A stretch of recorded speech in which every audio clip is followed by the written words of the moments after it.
Primero vamos a hablar de la evaporación. La evaporación es el proceso físico por el cual el agua cambia de un estado líquido a gaseoso, regresando a la atmósfera en forma de vapor. Este proceso ocurre solamente en superficie entre el líquido y el gas.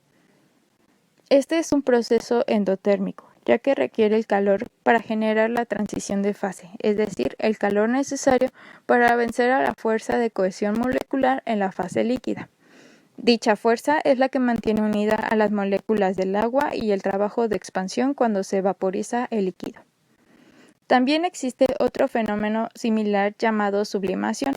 Este consiste cuando el agua se encuentra en un estado sólido como la nieve o el hielo y se convierte en vapor directamente. El proceso de la evaporación depende de la intensidad del movimiento térmico de las moléculas. Cuando más rápido se mueven las moléculas, más rápido se produce la evaporación. Las propiedades de la sustancia también influyen en la velocidad de su evaporación. Por ejemplo, los líquidos como el aceite de cocina no se evaporan rápidamente en comparación con el agua, debido a sus diferentes propiedades moleculares. Ahora, factores que afectan a la evaporación. Los factores que determinan la evaporación son la radiación solar, la temperatura del aire, la humedad atmosférica, el viento, el tamaño de la masa y la salinidad. Dalton en 1802 definió que la evaporación es igual a K por ES menos EB, donde ES menos EB es el déficit hidrométrico. K es la constante de ajuste de otros factores, como los ya mencionados. Medición de la evaporación. La unidad que generalmente se emplea para evaluar la precipitación es el milímetro de altura de lámina del agua evaporada. Esta unidad se emplea con el objeto de homogeneizar las medidas de las magnitudes que intervienen en el ciclo hidrológico. Las equivalencias en el sistema métrico decimal no son las mismas que las de milímetros como unidad de medida de precipitación. Tienen como principio común la medida del agua perdida por evaporación de un depósito de regulares dimensiones. Los distintos modelos se diferencian entre sí en tamaño, forma y ubicación en el terreno. Están concebidos para medir la evaporación en embalses o grandes lagos y en general se sitúan próximos a ellos. Generalmente con ellos se obtienen medidas superiores a la evaporación real, por lo que se precisan de correctores que dependen de un modelo. Instrumentos utilizados.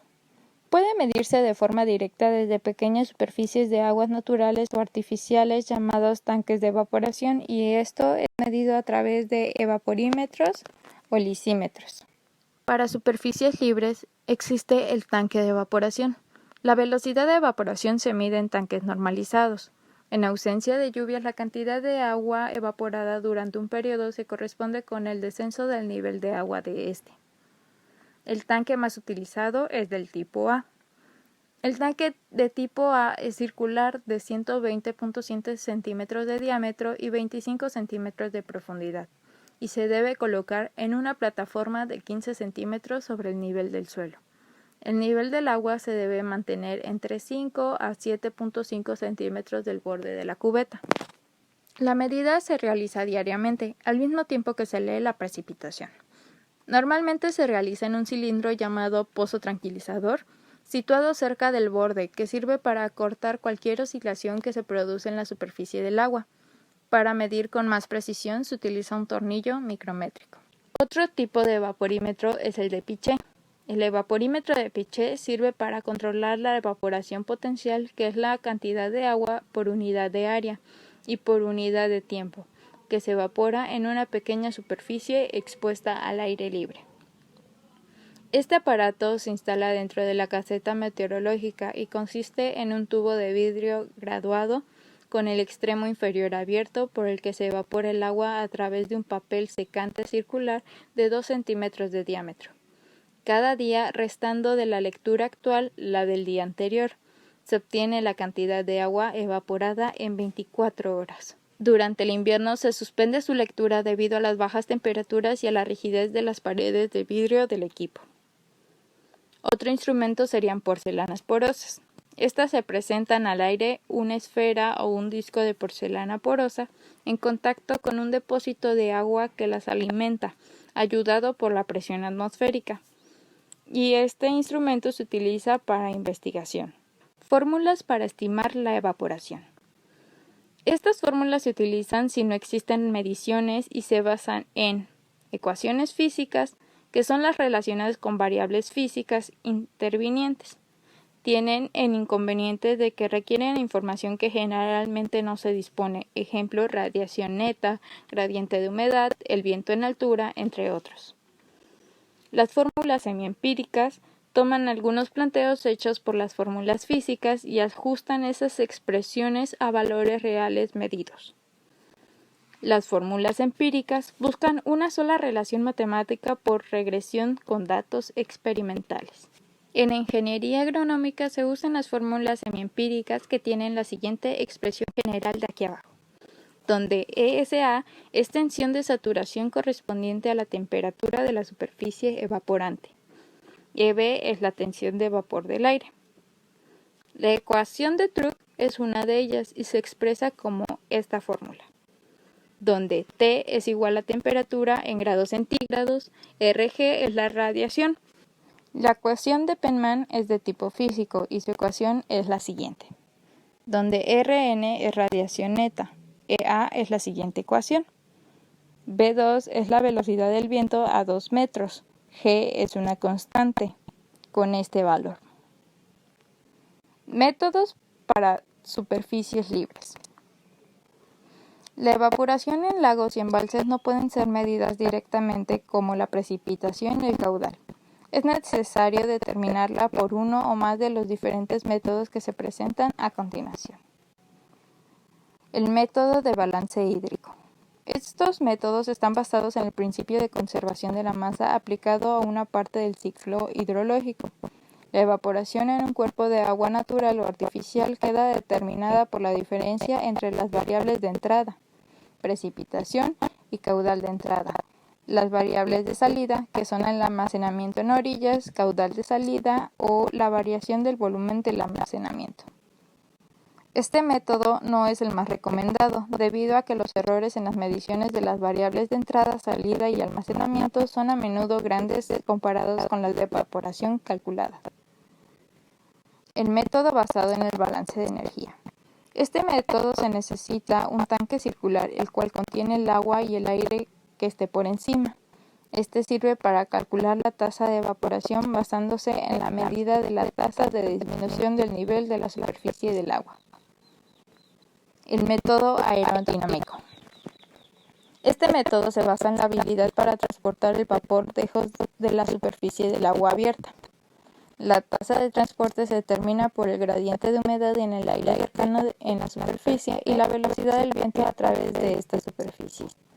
Estos dos procesos pueden ser analizados utilizando simultáneamente las ecuaciones de transporte de la masa y la cantidad de movimiento en el aire. Reducción de la evaporación. Se han hecho tentativas, especialmente en embalses, para reducir las pérdidas por evaporación del agua almacenada.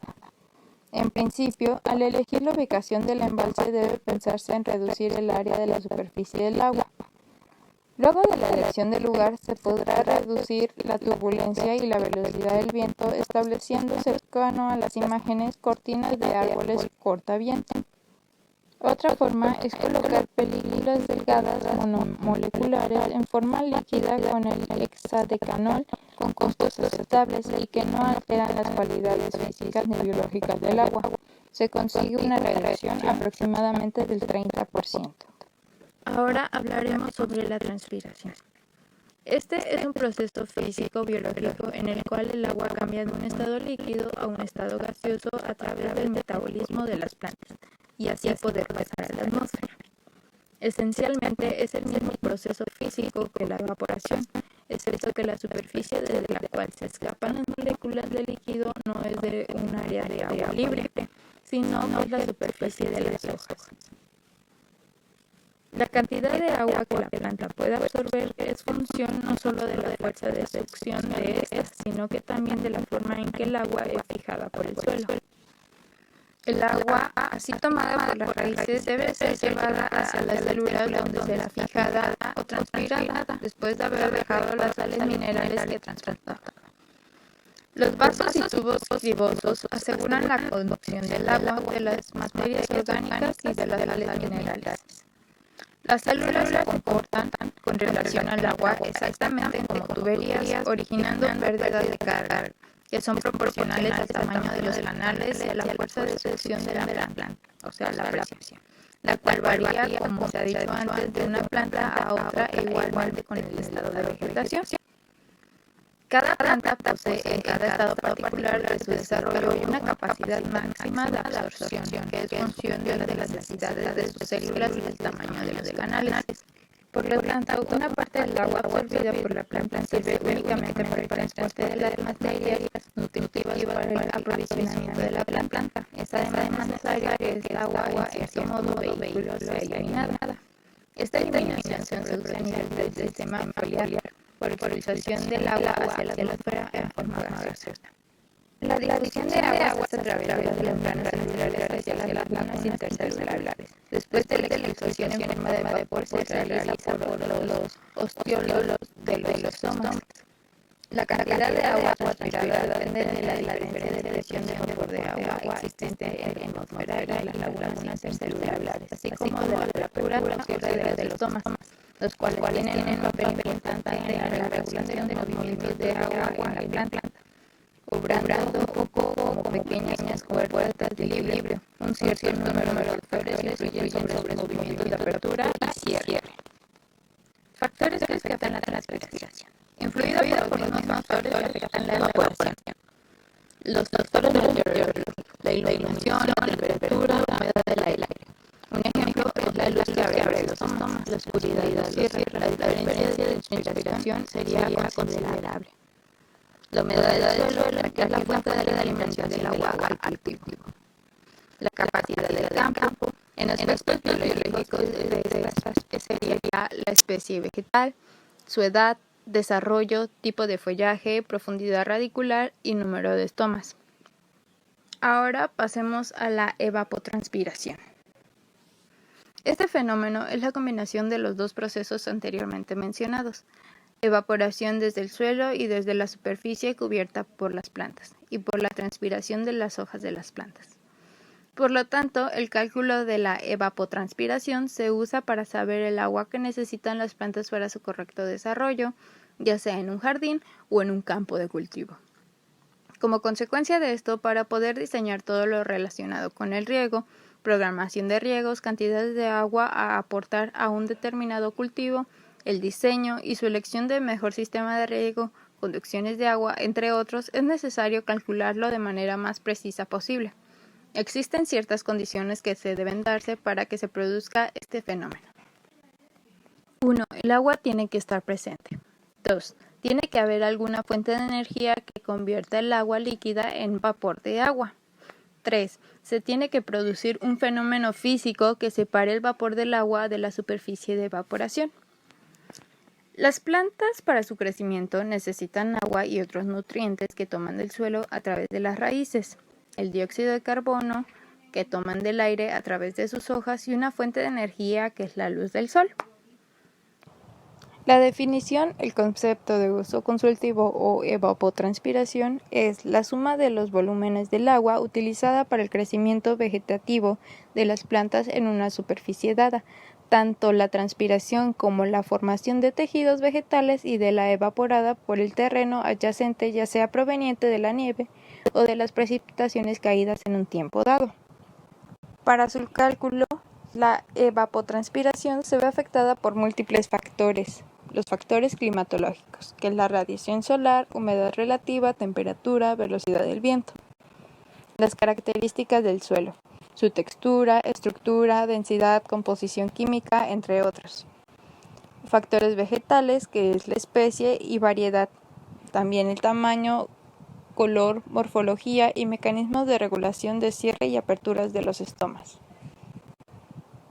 terrenos desnudos. Aunque la evaporación se puede medir utilizando aparatos de medida como los lisímetros, el proceso de medición es largo y costoso, por lo que es mucho más frecuente su estimación en base de ecuaciones empíricas y analíticas. La cantidad de agua que realmente vuelve a la atmósfera por evaporación y transpiración se conoce con el nombre de evapotranspiración real. Esta es la suma de las cantidades de vapor que producen por aguas evaporadas por el suelo y transpiradas por las plantas durante un periodo determinado, tomando en cuenta las condiciones meteorológicas y de humedad del suelo existentes. El principal factor que determina la evapotranspiración real es la humedad del suelo, el cual puede retener agua conforme con la capacidad de retención específica de cada tipo de terreno. La humedad del suelo es generalmente alimentada por la infiltración y constituye una reserva de agua a ser consumida por la evaporación del suelo y las plantas. Métodos para estimar la evapotranspiración en cuencas. Este fenómeno en una cuenca es considerado como una evaporación procedente de la superficie de agua, el suelo, la nieve, el hielo en la vegetación y varias superficies y la transpiración. La evapotranspiración no es posible medir directamente en una región de dimensiones importantes en condiciones naturales. Por esta razón, las estimaciones de evapotranspiración para periodos largos de tiempo se calculan utilizando el método del balance hídrico y para los valores a corto plazo mediante la utilización de relaciones empíricas. Método de balance hídrico. Este es el método que está basado en el principio de la conservación de la masa a una parte del ciclo hidrológico. Como la evaporación es la incógnita, debe considerarse los demás términos de la ecuación, la cual no es sencilla, debido al desconocimiento de la mayoría de los componentes de este ciclo hidrológico terrestre. A nivel de la cuenca, la tasa de ecuación de evapotranspiración puede obtenerse a partir de la ecuación de balance siguiente, donde E y P son las láminas evaporadas y precipitadas expresadas en milímetros por unidad de tiempo. Q representa los caudales de escurrimiento superficial y subterráneo. S es el almacenamiento de agua y A es el área considerada. Si el balance se realiza para un paso de tiempo anual, puede considerarse que no existen variaciones en el almacenamiento, por lo cual la expresión anterior se reduciría a la siguiente, donde Q es igual al gasto entre el área, que es el valor medido en la sección aforada de cierre de la cuenca considerada. Si el paso del tiempo considerado es menor que el de un año, el término del almacenamiento no podrá despreciarse y la formulación sería la siguiente, donde S es el almacenamiento por unidad de área. Para resolver esta ecuación se estima una relación lineal entre el almacenamiento y la evapotranspiración, donde S es el almacenamiento específico como humedad almacenada en capas superficiales del suelo y S subíndice O, un valor para el cual E es igual a EP, con EP la evapotranspiración potencial. Generalmente se acepta S subíndice O igual a la capacidad de campo del perfil del suelo. Métodos basados en fórmulas empíricas. La estimación de la evapotranspiración potencial utilizado en formulaciones empíricas depende de la fuente de datos disponible y del ajuste del método a las condiciones locales. En general, las formulaciones se clasifican en basadas a temperaturas y basadas en radiación. Dentro de las primeras se encuentran las ecuaciones de Thorne-White y de Hargreaves como aquellas más utilizadas. La única justificación para utilizar estas fórmulas en el cálculo de la evapotranspiración es el requerimiento mínimo de datos y el paso del tiempo mínimo recomendado, que es un mes. Fórmula de Thorne-White. Los cálculos de Thorne-White se basan en determinar la evapotranspiración en función de la latitud, representativa de la extensión de horas sol por día, y la temperatura media. La relación entre temperatura media mensual y el potencial de la evapotranspiración está dada por la relación siguiente, donde el subíndice Tp es la evapotranspiración potencial, K es la constante función de la latitud y la insolación. Para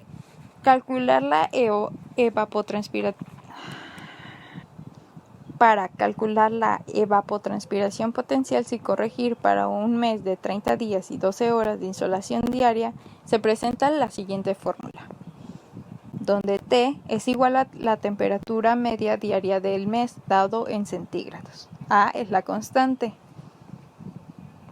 I es el índice calórico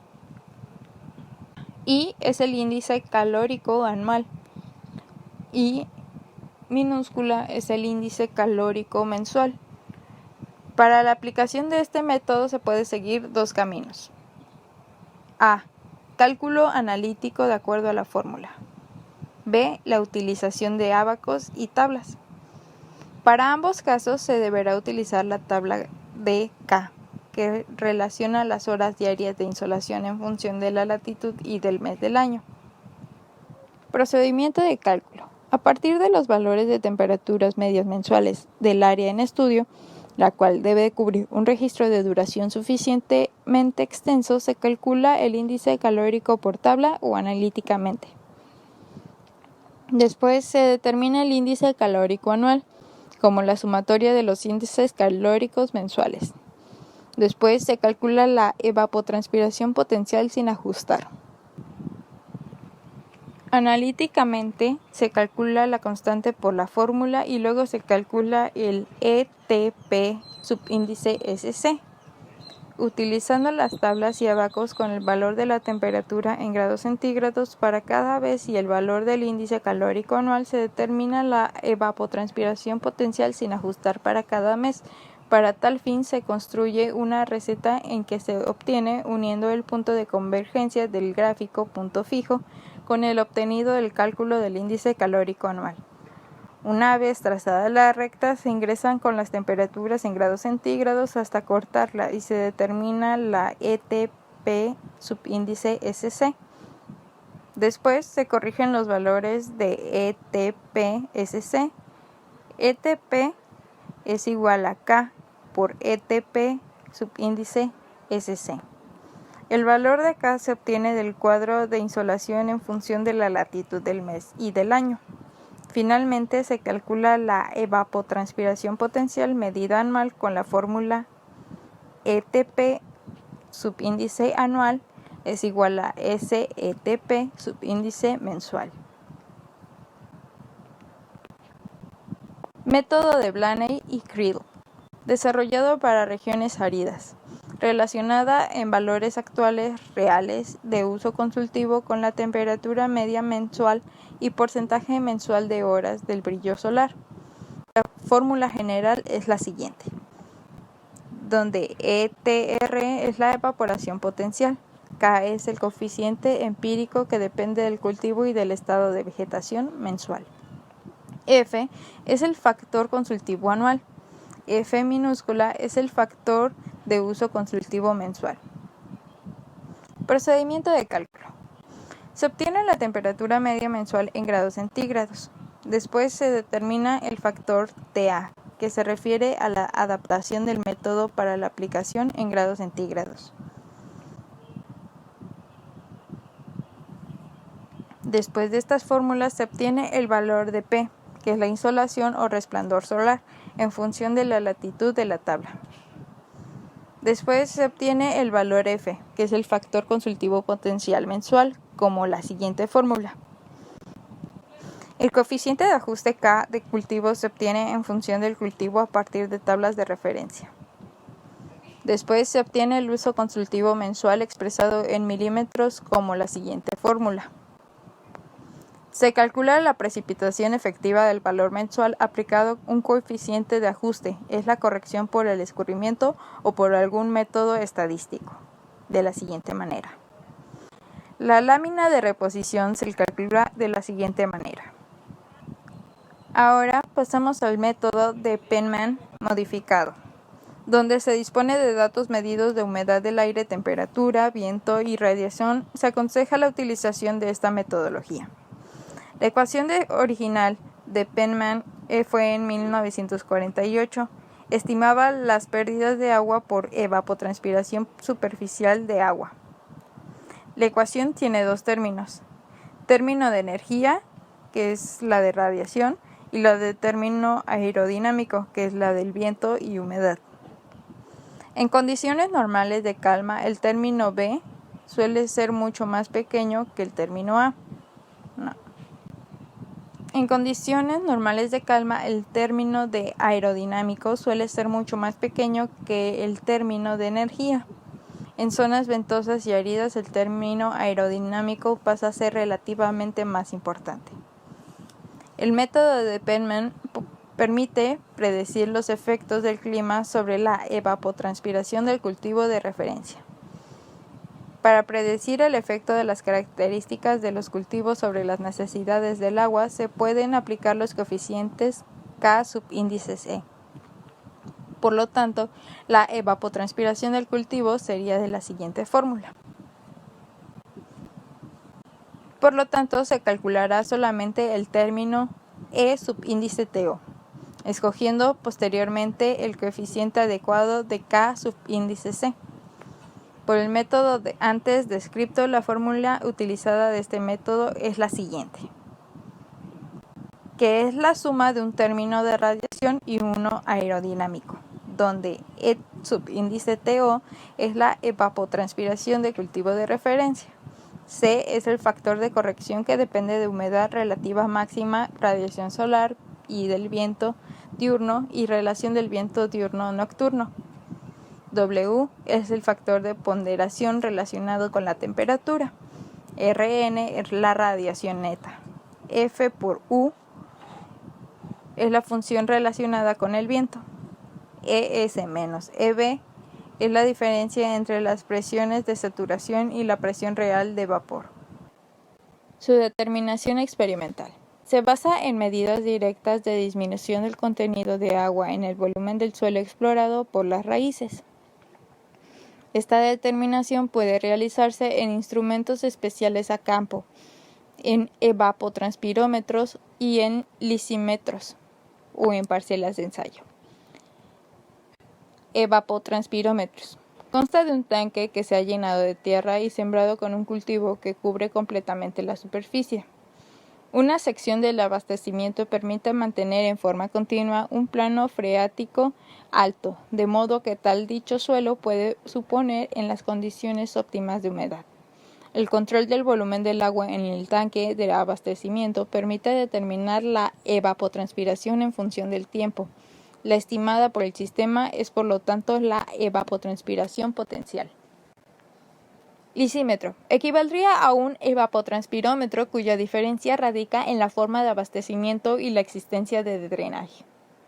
En el lisímetro, el agua se aplica por la superficie y se elimina por debajo. En el evapotranspirómetro, asciende por capilaridad a la capa radical.